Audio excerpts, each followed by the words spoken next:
I've been a part of the creation process for many costumes, and I've worked on bringing them to life. It's a cliche to call out how impractical most fantasy costumes end up, and the criticism's more often than not accurate. That's why I've put together this guide on how to properly use historical references in your costume design. Even though this is for people actively making costumes, I think the advice here is particularly useful to world builders and character designers who want their characters to feel grounded in reality. It's important to consider that for most of history, there were no assembly lines, no plastics, no industry as we know it. The ways that we make clothes today were simply non-existent in the days before the Industrial Revolution. That means that many of the fabrics we use today to make our clothes are already out of the picture. And that's most of your polyesters. Now, before you go throwing away your whole stockpile of synthetic fabrics, later on I discuss when you should consider using them. In a pre-industrial world, which will be most of your fantasy worlds, excluding steampunk that is, it would be difficult and time-consuming to produce fabric. And so most people only have a small selection of outfits. As we know, with a limited supply of goods and high demand, seeing as almost everybody except whores and prostitutes need clothes all the time, people from the upper echelons of society usually had no more than a dozen outfits, and seldom would they get clothes. Further, we often find that different societies tend to become associated with certain colors or aesthetic appearances. Often this is directly bound to the natural resources that geography gives people access to. For instance, the Hellenic peoples might use marble because of how close it was, its relative abundance, its durability, and its malleability. In another, the American Indians might be more inclined to use bones as a source of their jewelry, due to their nomadic temperament. Certain palettes through the same means become associated with certain groups of people, while others seem to maintain more universal use, like madder or woad, for instance. Now, technical stuff aside, how do we actually apply this practically?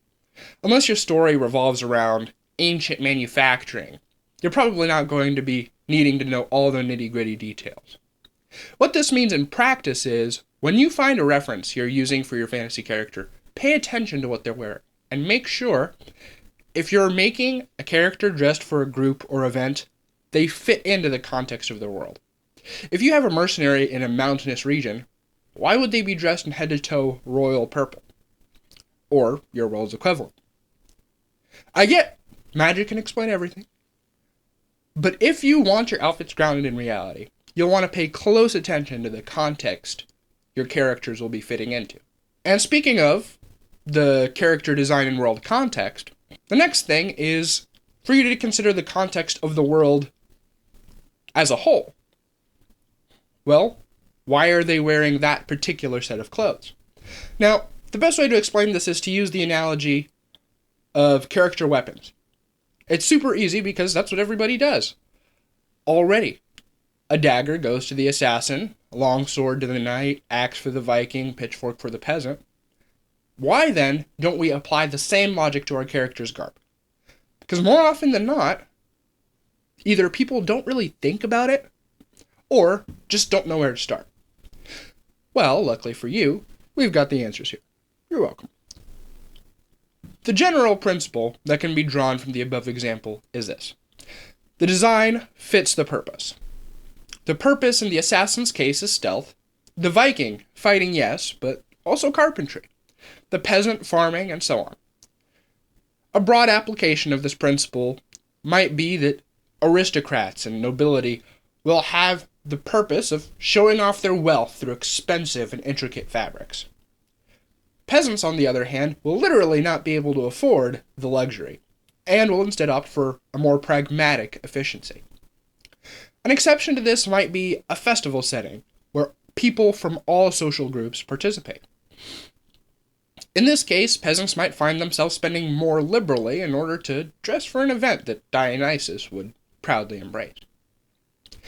I use this example to illustrate that you must know your character's psychology within the context of your world, as well as the geography, for a truly believable and rounded character. What I hope you get from all of this is a mindset of all those little, often overlooked things that really add to your world and to your character design. Now, once you've gotten your references ready, you'll want to look into how to make clothes that will be clean and comfortable. So, when I said earlier we'll be discussing synthetic fabrics, this is the part that I was mentioning. The benefit of synthetic fabrics is that they're washable and they're relatively cheap, compared to other fabrics, of course. So you have to determine the use case for your project.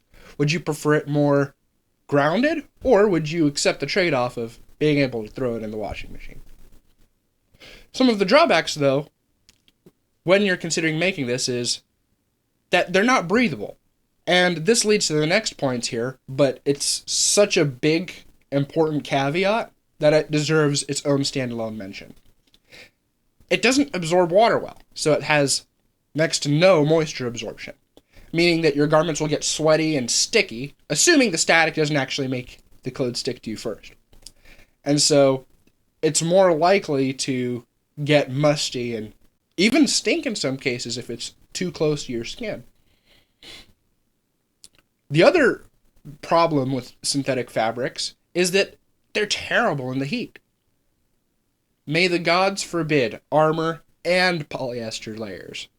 Very quickly, one considers under those conditions how much they value the adage, beauty is pain.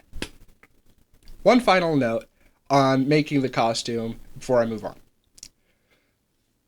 There's often an issue that tends to occur when an artist hands a craftsman a concept art.